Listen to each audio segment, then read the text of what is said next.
Terça-feira da terceira semana do tempo comum. Eu sou o Padre Pedro Paulo e estamos começando mais um programa, A Bíblia no Mundo de Hoje. Bem, nesta manhã eu continuo o processo, o texto em duas partes do Evangelho de São Lucas. Ouvimos 1 a 4, a introdução própria, o prólogo do seu evangelho, e agora seguimos com a segunda parte, que é o epílogo da obra de perdão, o prólogo, a abertura, a ouverture da obra de Jesus, no capítulo 4, versículos 14 a 21. Jesus, já com uma atividade iniciada, de prodígios, de palavras sábias, passando pelas aldeias e pequenas cidades da sua Galileia, chega a Nazaré, que é a sua terra natal. Né? Afinal de contas, Nazaré é a terra de seu pai e de sua mãe. Por isso também Maria de Nazaré. Nazaré é a cidade da encarnação do Cristo. Dito isso, na Palestina. Dito isso, o que temos? Temos Jesus entrando na sinagoga. E tudo indica que não é nada de extraordinário. As sinagogas são seu espaço ordinário de vida religiosa pessoal, como todo bom judeu. Ele frequenta a sinagoga aos sábados, em particular. Mas ele não frequenta como um simples fiel. Ele o frequenta como alguém que, ao chegar na sinagoga, recebe o livro, a permissão, ele tem autoridade para proclamar a Torá diante de uma assembleia na sinagoga. Percebe-se aqui que a autoridade de Cristo, o seu conhecimento e também a sua vida são reconhecidos como um elemento que lhe dá a autoridade, o privilégio, não só de ouvir a Torá, mas de proclamá-la. E ele o fará de modo extraordinário, segundo a narração que estamos ouvindo. Trata-se do profeta Isaías, que é o conteúdo revelatório do próprio Cristo. É o que ele dirá no fim, quando todos estão sentados, com os olhos fitos nele. É interessante como o evangelista, não só esse, mas os outros, insistem que não é um personagem qualquer. Não é alguém que está lendo, tá bom, ele sabe bem o hebraico, ele tem conhecimento das escrituras. Não, é alguém especial, merece atenção, tanto daqueles que vão segui-lo e amá-lo, quanto, sobretudo, daqueles que o detestam. Os fariseus e outros grupos estão sempre muito atentos às homilias de Cristo, para então criticá-las, para então mover-se com ódio contra ele, como veremos em situações como essa, para destruí-lo, calá-lo, silenciá-lo. Bem, ele recebe o texto do dia, o famoso hino messiânico de Isaías. O Espírito de Deus está sobre mim e ele me ungiu. E ungiu para que eu fosse e fizesse, para que eu fosse Messias. A palavra Messias, ou Mexiá, depois traduzido em grego pela palavra Cristo, que nos caracteriza como fiéis, ela diz respeito, obviamente, a esta unção. E não é uma unção qualquer, como nenhuma unção é qualquer, é a unção do próprio Espírito. Lá em Atos dos Apóstolos, São Pedro dirá: todos vós sabeis como ele, ungido com Espírito Santo, ele salta a ideia da unção como óleo e diz simplesmente: o óleo é o próprio Espírito Santo. Portanto, é uma designação divina, diretamente.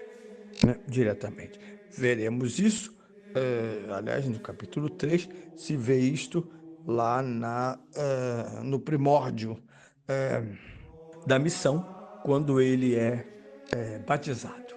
São presentes e se manifestam tanto o Pai quanto o Espírito Santo. Ele me ungiu. Portanto, agora ele é Messias. Agora ele vai agir com a autoridade do Pai, com o poder do Espírito. Agora ele irá, de fato, redimir Israel.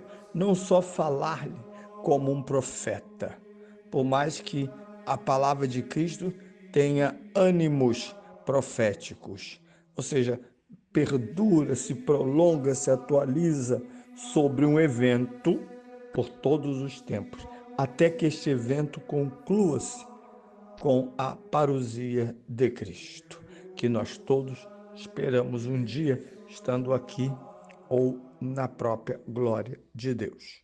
Dito isso, ele proclama o texto e indica nesta passagem que esta proclamação não ocorre somente com uma palavra a ser ouvida de modo mecânico. Não, não. É muito mais. Nesta palavra está a nova ordem da criação, está a própria salvação.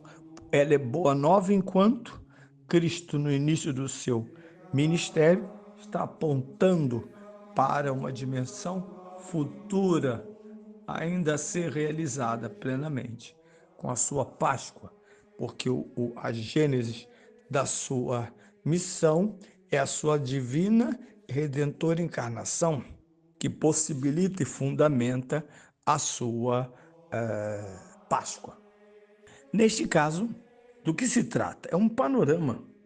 Jesus não só fala, mas o interessante dos bons discursos é que eles mostram. Quem sabe pregar, quem sabe falar bem, quem tem as regras do bem falar, sabe que quando falamos, apresentamos panoramas e as pessoas simultaneamente nos escutam, mas também entreveem o que dizemos, seja do ponto de vista da severidade, da penitência, como do esplendor e das ações de Deus que são exercidas através de seu Messias na vida pecadora e, portanto, a ser redimida do povo de Deus.